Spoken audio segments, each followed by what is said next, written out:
জৈব সার রেডি করে গাছে জল ঢেলে তারপর রাতে একদম সাধারণভাবে শিবের মাথায় জল ঢেলে নিলাম। নমস্কার, গুড মর্নিং সবাইকে। কেমন আছেন সবাই? আশা করি ভগবানের কৃপায় ভালোই আছেন। আমিও তো অনেক ভালো আছি। ইলার ব্লগ আরেকটি নতুন ব্লগ ভিডিও নিয়ে চলে আসলাম আপনাদের জন্য। এই যে দেখেন, এখানে কিন্তু 1 বস্তা জৈব সার রেডি হয়ে গেছে। কারণ এক মাসের বেশি হলো এই বস্তার মধ্যে রেখে দিয়েছিলাম। এই সবজির চোচা টোচা যা কিছু, ডিমের খোসা সব কিছুই কিন্তু রেখে দিয়েছিলাম। শুধু রান্না করা ছাড়া জিনিস, কাঁচা জিনিস ওইগুলোই কিন্তু দিয়েছি। আর হলো এর মধ্যে লেবু দেওয়া যাবে না, আর প্লাস্টিকের কোনো জিনিস এর মধ্যে দেওয়া যাবে না। দেখেন কত সুন্দর জৈব সার রেডি হয়েছে।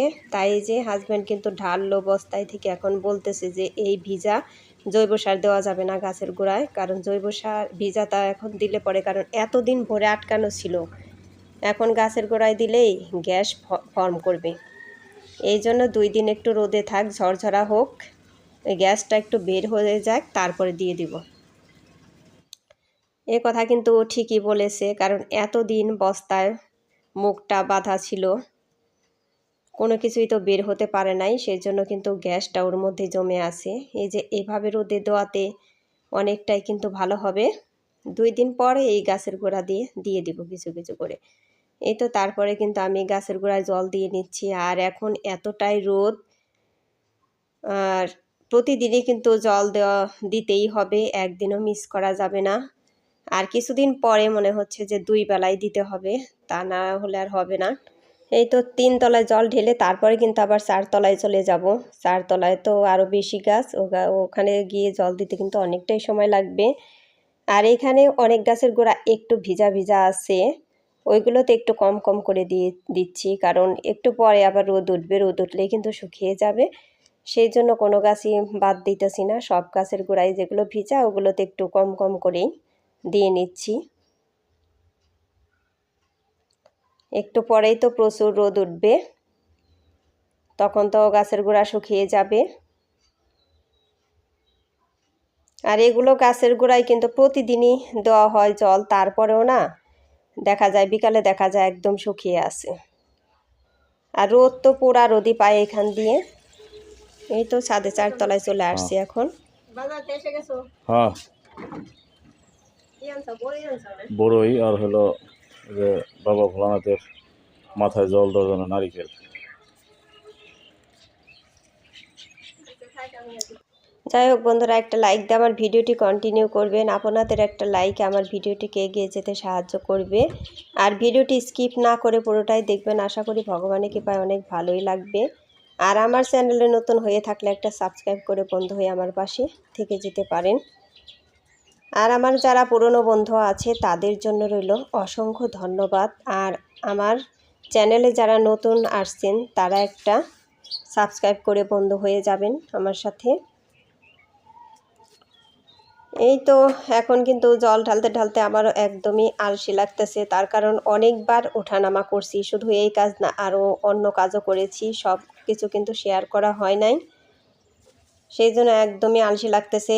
এই আমাদের 2 তলায় গেছি একবার, আবার এখানে ওখানে, আবার লাইভেও টাইম দিতেছি, মাঝে মধ্যে গিয়ে আবার কমেন্টও করি, কারণ এতটা সময় কিন্তু এইভাবে অন রেখে থাকা যায় না, নিজের কাছেও খারাপ লাগে।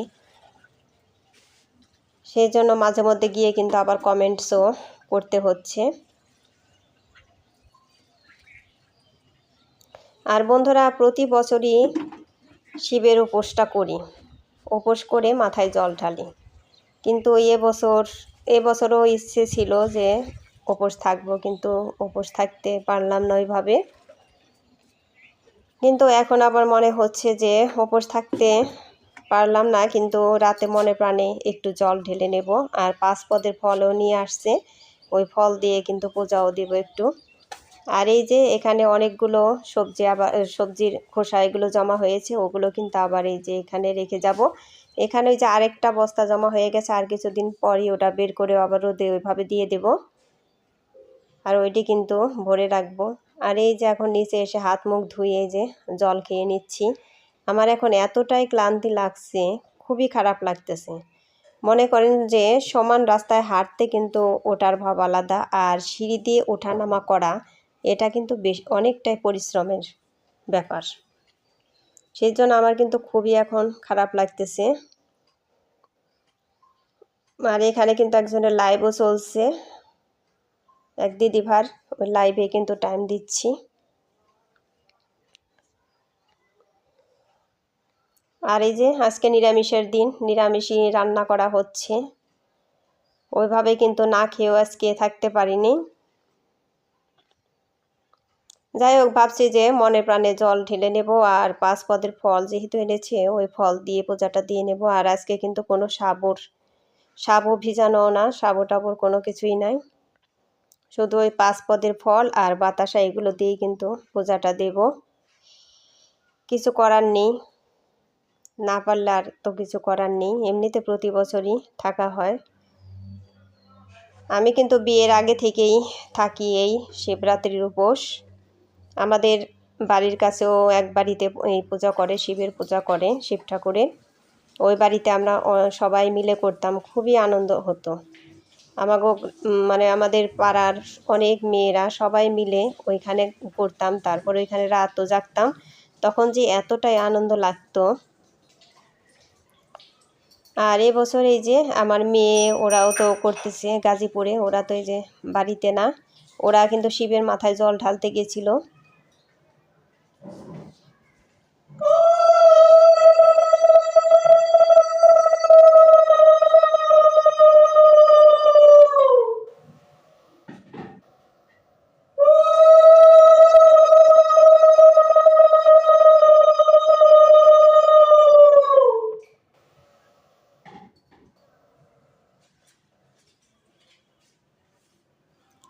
যাই হোক, মনে প্রাণে শিবের মাথায় আমি জল ঢেলে নিচ্ছি। শিব ঠাকুরকে দেখা যাচ্ছে না ওইভাবে, একদমই ছোট একটা মূর্তি।